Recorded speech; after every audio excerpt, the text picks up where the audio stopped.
Welcome to the Senate Minute, a podcast dedicated to keeping the public informed about the Indiana General Assembly and engaged in the legislative process. Our guest this week is State Senator Randy Head from Logansport. You are currently working to resolve some school transportation issues. Can you explain what is going on and what your proposal does? Senate Bill 163 was written to solve a very specific problem, which is a couple of years ago we passed a law saying that school systems had to pay off their debt first before they could use that money for other things. But there was an unintended consequence for several school systems throughout the state of Indiana, around 50 to be exact, and that is that they have declining assessed value, and therefore their transportation funds are taking a really big hit. As you know, local governments, including schools, are funded entirely through property taxes.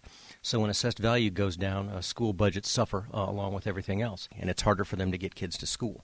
The particular school system that I represent, Peru, had a loss of over 20% of their transportation fund. And so what I wanted to do was to help get them more money so they could bus kids to school and get them there, because at Peru schools, fantastic things are happening.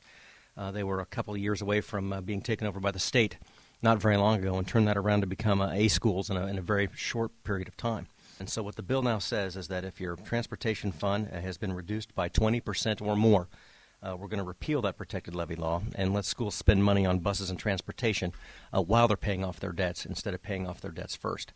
We're only doing this for a 3-year period, so we hope the economy improves and the assessed value increases, and then this protection won't be needed after a 3-year period. But we're going to give temporary relief to the schools who need it most, and that way they can get their kids to school. And this is a problem we've seen all over the state of Indiana, so I'm happy to be able to work on it and give those school systems some relief.